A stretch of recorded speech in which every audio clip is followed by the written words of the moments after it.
স্বাগত জানাই। আজকের এই সাংবাদিক সম্মেলনে উপস্থিত আছেন প্রদেশ সাধারণ সম্পাদক শ্রী বিপিন দেববর্মা মহোদয়, উপস্থিত আছেন মুখ্য প্রবক্তা শ্রী সুব্রত চক্রবর্তী মহোদয়। আমি শ্রী সুব্রত চক্রবর্তী মহোদয়কে অনুরোধ করছি আজকের সাংবাদিক সম্মেলনের বিস্তারিত তথ্য আপনাদের সামনে তুলে ধরার জন্য।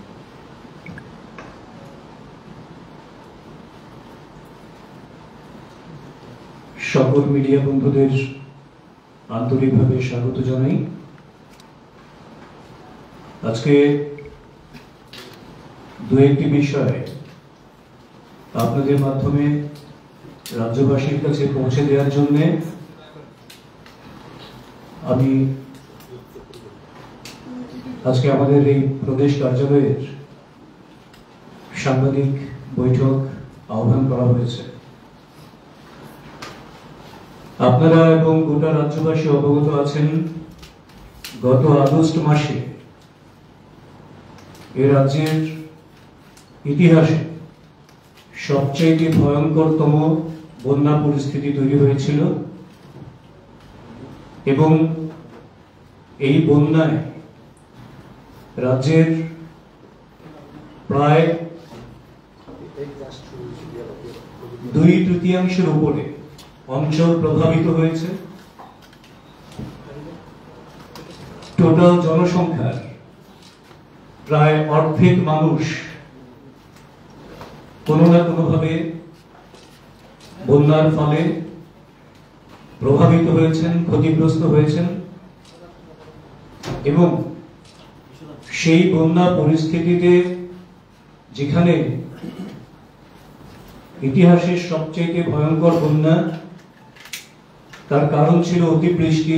কোথাও একদিনে 232 মিলিমিটার, কোথাও 263 মিলিমিটার বৃষ্টি একদিনে এ রাজ্যের বুকে হয়েছে এবং সেই বন্যা পরিস্থিতি নিয়ন্ত্রণের জন্য, মানুষের দুঃখ যন্ত্রণা লাঘবের জন্য রাজ্যের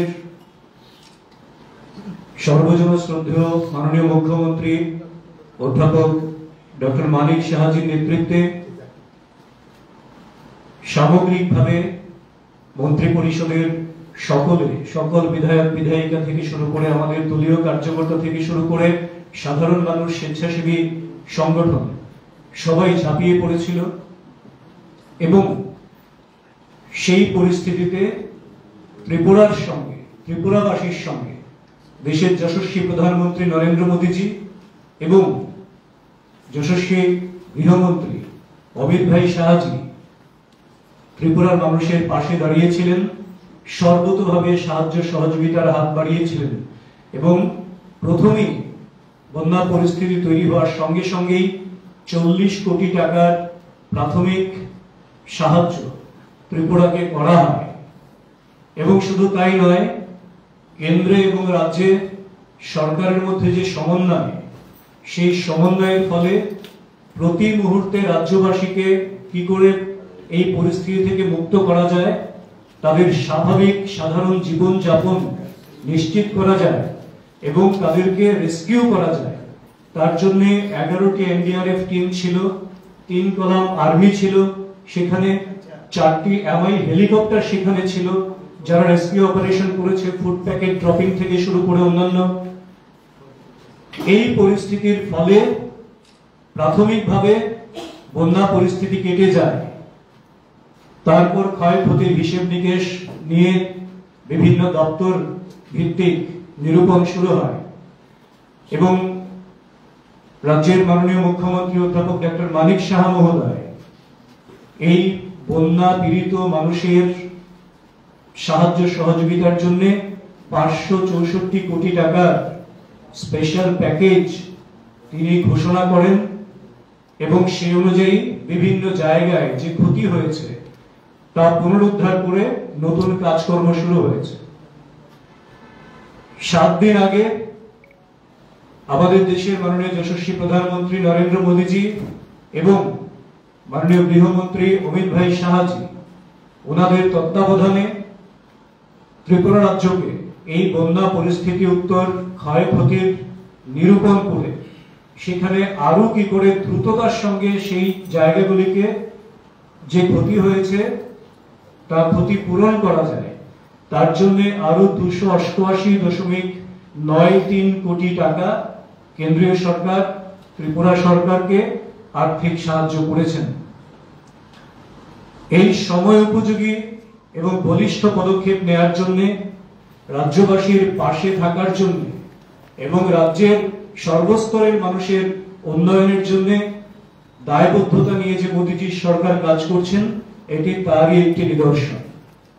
এর জন্য আমরা ভারতীয় জনতা পার্টি ত্রিপুরা প্রদেশের পক্ষ থেকে দেশের যশস্বী প্রধানমন্ত্রী মাননীয় নরেন্দ্র মোদীজিকে এবং দেশের মাননীয় গৃহমন্ত্রী অমিত ভাই শাহজিকে অনেক অনেক আন্তরিক অভিনন্দন জানাই, ধন্যবাদ জানাই এবং কৃতজ্ঞতা জানাই। কিন্তু তার পরবর্তীতে এ রাজ্যের মানুষ লক্ষ্য করেছেন নিশ্চয়ই যে এই আর্থিক সাহায্যের পর বিরোধী দল সিপিএম এর পক্ষ থেকে এটাকে নিয়ে কটূক্তি করা শুরু হয়েছে। কি বলছেন? এটাকে ভিক্ষার সঙ্গে তুলনা করছেন। কেন করছেন? কারণ রাজ্যের মানুষ এই বন্যার ক্ষয়ক্ষতি নিরূপণ করার পর তার থেকে আস্তে আস্তে বেরিয়ে আসছেন, স্বাভাবিক জীবনে আসবেন, তাদের জীবন মান এবং তাদের যে উৎপাদন সেই জায়গাটিকে সুনিশ্চিত করার জন্য কেন্দ্র রাজ্য একযোগে কাজ করছে। এটা কি করে সহ্য হবে তাদের? কারণ যে সরকারটি 35 বছর ক্ষমতায় ছিল, শুধুমাত্র একটা লক্ষ্যমাত্রা ছিল মানুষের মধ্যে অভাব জিইয়ে রাখো এবং অভাব জিইয়ে রেখে মানুষকে লেজুর বৃত্তি করানোকে বাধ্য করো, যাতে করে অভাব জিইয়ে থাকলে লেজুর বৃত্তি করতে করতে এরা সিপিএম এর দাসত্ব করবে। এই মনোবৃত্তি নিয়ে যারা মানুষের সঙ্গে ব্যবহার করে, তারই ফলশ্রুতিতে এই সাহায্যের পর যখন মানুষ তার থেকে বেরিয়ে আসছেন, সেটাকে নিয়ে কটূক্তি করছেন। কারণ তারা হলে কি করতেন, তারা সেটা ভালো করে জানেন। এত বড় বন্যা তো বাদ দিন, ছোটখাটো ঘটনা হলেই তাদের যে সংস্কৃতি ছিল, কৌটু নিয়ে নেমে যেতেন বাজারে বাজারে, ঘরে ঘরে, দুয়ারে দুয়ারে, বাসে, রিকশায়, যে কোনো জায়গায় তাদের সংস্কৃতি ছিল কৌটু সংস্কৃতি। কারণ এই কৌটুতে কোত্থেকে অর্থ আসছে, কোথায় যাচ্ছে, মানুষের কাছে কতটা লাগছে, সেটা কিন্তু তারা কোনোদিন হিসেব দেননি।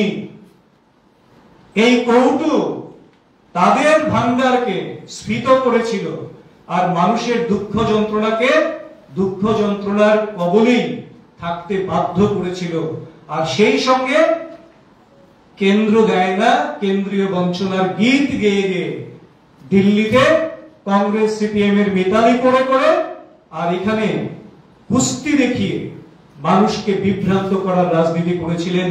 কাজে এখানে তার বিপরীত একটি সরকার, যেটা জনগণের জন্য দায়বদ্ধতা নিয়ে কাজ করছেন, সব অংশের মানুষের, বিশেষ করে যারা পিছিয়ে পড়া অংশের মানুষ কিংবা যারা বিভিন্ন ভাবে সমস্যা কবলিত, তাদের সমস্যা থেকে বার করে আনার জন্য যখন প্রতিনিয়ত চেষ্টা করছেন, সেই সময় তারা এই ধরনের কটূক্তি করাকে আমরা তীব্র ধিক্কার জানাই, নিন্দা জানাই এবং এটা অশোভনীয় আমরা বলি, অশোভনীয়। একটি দায়িত্বশীল রাজনৈতিক দল এটাকে ধন্যবাদ জানানোর কথা ছিল রাজ্যবাসীর স্বার্থে, কারণ এটা রাজ্যের মানুষের দুঃখ যন্ত্রণা লাঘবের জন্য কেন্দ্রীয় সরকারের বরাদ্দকৃত অর্থ। কাজে ধিক্কার জানাই, নিন্দা জানাই এবং আমার মনে হয় এই ধরনের অশুভন আচরণ, কটূক্তি রাজ্যের সুস্থ গণতন্ত্র প্রিয় এবং যারা স্বাভাবিক মানুষ তারা কোনোভাবেই মেনে নেবেন না। আগামী দিনগুলির জন্য এই আচরণের খেসারত সিপিএম কে, কমিউনিস্টদেরকে আবারও দিতে হবে, রাজ্যবাসী সেটা নিশ্চিত করবেন। দ্বিতীয় আরেকটি বিষয়, আপনারা ইতিমধ্যে অবগত রয়েছেন, রাজ্যের সরকার প্রতিষ্ঠিত হওয়ার পর রাজ্য সরকার ধারাবাহিকভাবে কর্মসংস্থানের জন্য বিভিন্ন সময় এক একটি সিদ্ধান্ত নিচ্ছেন এবং ধারাবাহিক কর্মসংস্থান রাজ্যে অব্যাহত রয়েছে। তারই সূত্র ধরে রাজ্যের বেকার যুবক যুবতীদের কর্মসংস্থানের লক্ষ্যে সম্প্রতি ক্যাবিনেটে বিভিন্ন দপ্তরে আরো 315টি পদে নিয়োগের সিদ্ধান্ত নিয়েছে রাজ্য সরকার এবং এই সিদ্ধান্তের জন্য, সময় উপযোগী সিদ্ধান্তের জন্য আমরা ভারতীয় জনতা পার্টি ত্রিপুরা প্রদেশের পক্ষ থেকে, রাজ্যবাসীর পক্ষ থেকে রাজ্যের মাননীয় মুখ্যমন্ত্রী প্রফেসর ডক্টর মানিক সাহা মহোদয়কে এবং ওনার ক্যাবিনেটকে অনেক অনেক আন্তরিক শুভেচ্ছা, ধন্যবাদ জানাচ্ছি। ইতিমধ্যেই বিভিন্ন সরকারি দপ্তরে ভারতীয় জনতা পার্টি সরকার প্রতিষ্ঠিত হওয়ার পর 22,000-এর উপরে নিয়োগ হয়েছে এবং যে নিয়োগ প্রক্রিয়া এখনো চলছে বিভিন্ন দপ্তরে, কোথাও ইন্টারভিউ শেষ হয়ে গেছে, কোথাও ফার্স্ট রাউন্ড শেষ হয়েছে, সেকেন্ড রাউন্ড কোথাও সম্পূর্ণ শেষ হয়েছে, শুধুমাত্র অফার দেওয়ার বাকি আছে। এই রকম আরো প্রায় 4,000-এর মতন প্রক্রিয়া প্রায় শেষ হওয়ার পথে এবং নতুন নিয়োগের জন্য বিভিন্ন দপ্তরে উদ্যোগ গ্রহণ করা হয়েছে। সরকারি প্রশাসনিকভাবে যে উদ্যোগগুলি করা দরকার নিয়োগের জন্য, সেখানেও প্রায় 8,000-এর মতন প্রায় পদের জন্য উদ্যোগ গ্রহণ করা হয়েছে এবং আরো শূন্য পদ তৈরি করে নিয়োগের সিদ্ধান্ত গ্রহণ করা হয়েছে। এরকমও প্রায় 3,000-এর মতন শূন্য পদ কিন্তু রয়েছে, যেখানে নীতিগত সিদ্ধান্ত নেওয়া হয়েছে। কিন্তু তারপর রাজ্য সরকারের বিরুদ্ধে ক্রমাগত মিথ্যাচার, সিপিএম এবং কংগ্রেস, সিপিএম এর দোসর, একই মুদ্রার এপিঠ ওপিঠ, ক্রমাগত করে গিয়ে মানুষকে বিভ্রান্ত করার চেষ্টা করছে, যুবক যুবতীদের বিভ্রান্ত করার চেষ্টা করছে। এবং এর সঙ্গে আমি যেটা বলিনি, স্কিল ডেভেলপমেন্টে 4,066 জন ইতিমধ্যে 2018 সালে সরকার ক্ষমতায় প্রতিষ্ঠিত হওয়ার পর বিভিন্ন জায়গায় তাদের কর্মসংস্থান হয়েছে।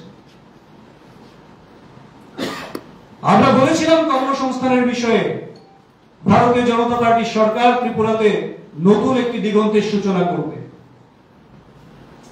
এবং ওনারা কি বলছেন? ওনারা বলছেন চাকরি নেই, কাজ নেই, রেগা নেই,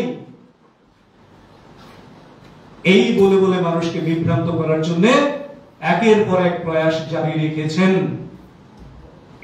আপনারা সবাই অবগত আছেন, শুধুমাত্র এসএসজি সেলফ হেল্প গ্রুপ, যেটা আগে ছিল 4,500 কম 2017-18-তে ভারতীয় জনতা পার্টি সরকার প্রতিষ্ঠিত হওয়ার পর, এখন যার সংখ্যা প্রায় 53,000-এর উপরে, সেখানে 91,000 আমাদের লাখপতি দিদি রয়েছেন।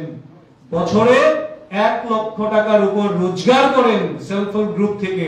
91,000 এরকম লাখপতি দিদি রয়েছেন আমাদের। এটা কি কর্মসংস্থান নয়? কি বলে মানুষকে বিভ্রান্ত করছেন? প্রকৃত তথ্য নিন, তথ্য নিয়ে যান মানুষের কাছে। তার জন্য আমি রাজ্যের সমস্ত শুভবুদ্ধি সম্পন্ন মানুষ, বেকার যুবক যুবতী যারা রয়েছেন, তাদেরকে বিনম্রভাবে অনুরোধ করব, সিপিএম এর এই বিভ্রান্তিতে এবং সিপিএম কংগ্রেসের যৌথ মিতালির এই চক্রান্তে আপনারা পা দেবেন না। আপনাদেরকে বিভ্রান্ত করে তারা নিজেদের আখের গোছানোর জন্য, নিজেদের হারানো জমি ফিরে পাওয়ার জন্য চেষ্টা চালিয়ে যাচ্ছেন। এটাও একটি ষড়যন্ত্র। মিথ্যাকে সামনে রেখে ওনারা এই প্রয়াস চালিয়ে যাচ্ছেন। এই মিথ্যার বিরুদ্ধে আপনারা গর্জে উঠবেন, এই বিশ্বাস আমাদের রয়েছে। আপনাদের যদি কিছু প্রশ্ন থাকে।